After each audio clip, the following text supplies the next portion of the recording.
Selamat siang semuanya. Jadi di sini kami akan mewawancarai salah satu dekan Fakultas Hukum Universitas Riau Pulau terkait tentang narkoba dan kemiskinan, yaitu dengan Ibu Dr. Dwi Afni Melani SH MH. Sudah dengan Ibu Dr. Dwi Afni Melani SHMH. Di sini kita akan mewawancarai terkait tentang narkoba dan kemiskinan. Apa aja sih terkait tentang narkoba dan kemiskinan itu? Bu, jadi kami di sini mau bertanya tentang penyebab dari terjadinya kemiskinan itu apa sih? Oke, baik. Terima kasih Adik Mutia. Jadi sebenarnya banyak penelitian yang sudah menunjukkan bahwa memang penggunaan narkoba itu domain mayoritas adalah dalam salah memilih teman. Itu biasanya lingkungan yang sangat mempengaruhi itu sama sekali. Tapi jauh sebelum itu biasanya adalah bagaimana keluarga mendidik itu biasanya adalah melalui orang tua pastinya. Jadi kalau didikan orang tua dengan dia memang benar-benar melihat perkembangan anaknya dalam lingkungan berteman, menempatkan pada posisi di lingkungan sekolah yang tepat. Nah ini menjadi sumber utama ketika apakah anak tersebut akan menggunakan narkoba di luar atau sama sekali dia tidak memilih untuk menggunakan narkoba. Jadi pada dasarnya adalah dari rumah. Itu pertama kali. Ketika orang tua memang benar-benar melihat bagaimana perkembangan anak di luar daripada rumah, walaupun sudah dididik dengan baik di rumah, tapi ketika tidak dimonitoring atau tidak dilihat perkembangan dalam pertemanan, lingkungan sekolah atau lingkungan yang lain ketika anak bersosialisasi di masyarakat, maka ini merupakan dampak yang cukup besar atau penyebab, jadi tepatnya penyebab yang paling besar ketika anak itu menyalahgunakan narkoba tersebut. Nah selain itu apa? Ketika anak itu sudah lulus dalam pengawasan orang tua dan dia berteman, salah memilih teman, inilah juga menjadi cikal bakalnya. Setelah itu apa? Sebiasanya walau orang tuanya itu mampu, karena tidak mampu sekali untuk memberikan uang jajan atau bonus yang sangat lebih kepada anaknya karena kasih sayangnya. Sehingga dengan kesempatan ini anak akan dengan mudah memanfaatkan uang yang lebih tadi untuk menggunakan narkoba. Karena ada lingkungan tadi temannya, maka dengan uang yang lebih itu dia gampang untuk mengambil narkoba. Dan zaman sekarang itu paling gampang apa? Salah satunya adalah dengan sosial media.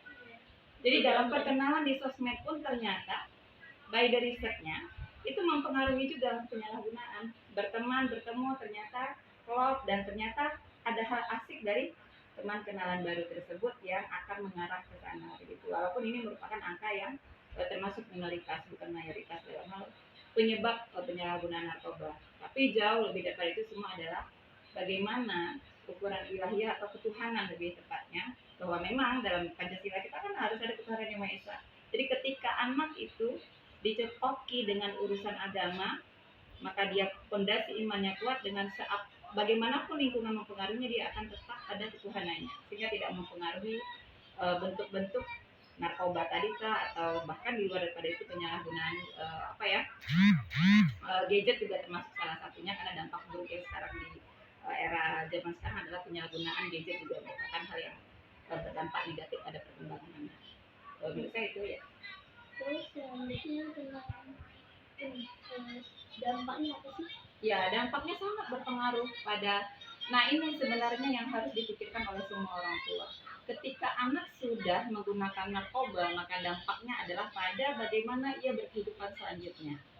Maka cita-citanya akan terurung.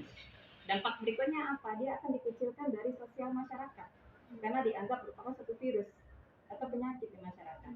Penyakit lebih tepatnya, sehingga ini akan mengucilkan dia sendiri dari lingkungannya itu. Dan pasti untuk cita-citanya kita tidak usah terlalu bicara yang muluk-muluk. Standar yang biasanya di Indonesia, masyarakat selalu memilih untuk bagaimana menjadi seorang aparatur sipil negara atau kita singkat ASN. Maka ketika ini dites, tes narkoba itu pasti ada. Maka ini akan menjadi hal yang sangat membatasi perkembangan dia untuk berhasil di kemudian hari. Karena apa? Deteksi dari urin itu. Maka nggak bisa dong jadi aparatur sipil negara, mau dia nanti jadi presiden, wali kota, atau setingkat bupati, atau yang lainnya deh, jadi staf-staf di kantor pemerintahan, itu sudah pasti ditolak. Apalagi yang swasta itu pasti sangat juga kan begitu. Jadi itu akan berdampak pada cita-cita anak tersebut dan bahkan ini berdampak besar pada negara kita sendiri. Nah, Indonesia ini perlu pengawasan yang ketat mengenai hal ini dari pemerintah, tidak hanya pemerintah saja tapi juga masyarakat. Gitu. apa sih Bu biar kita tuh bisa terjauh dari narkoba itu? Solusi kalau saya bilang yang pertama sekali adalah pendekatan keimanan kepada Tuhan Yang Maha Esa tadi.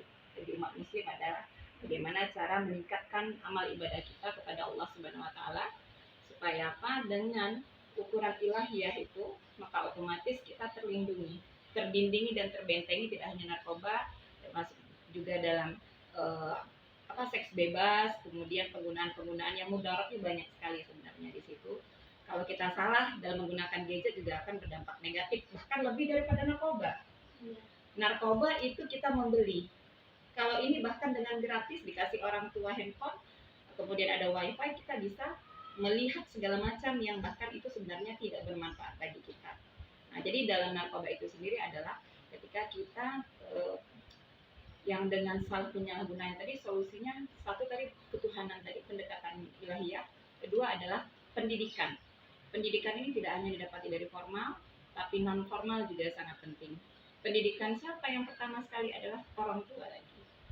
Jadi mayoritas anak yang menggunakan narkoba adalah ketika orang tuanya tidak mendidik, tidak mengawasi dengan tepat bagaimana perkembangan anak itu sendiri. Di luar daripada itu apa? Tidak hanya pengawasan atau kontrol daripada orang tua, tapi kontrol lingkungan. Bagaimana keterlibatan tetangga, lingkungan, bahkan pemerintah yang ada atau aparat setempat yang ada di lingkungan tersebut untuk memonitoring anak-anak yang ada di lingkungan.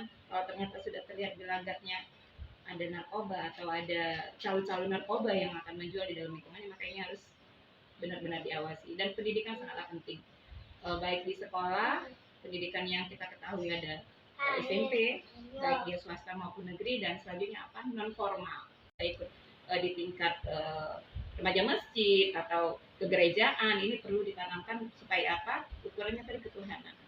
Kira-kira itu. Selanjutnya tentang kemiskinan. Apa sih penyebab dari kemiskinan itu? Kalau penyebab kemiskinan ini melibatkan, kalau saya lihat sih melibatkannya tidak hanya satu posisi dari masyarakat saja, tapi juga dari pemerintah. Jadi kalau dari sorot pandang saya, bagaimana pemerintah benar-benar menjalankan apa yang sudah diatur. Termasuk dalam pengelolaan, kita tahu di Indonesia ini ada yang namanya pajak. Jadi apapun itu kita mau makan di restoran ada pajak 10%. Kita mau beli tiket pesawat, mau naik angkot, itu semua ada pajak. Jadi penggunaan pajak ketika dialokasikan tepat guna pada masyarakat, maka ini pasti melindungi. Melindungi apa? Tataran kemiskinan tadi, ekonomi. Jadi bicara kemiskinan kan pasti otomatis bicara pada ekonomi. Jadi kebutuhan yang tidak tercukupi sesuai batas kebutuhan masyarakat setempat.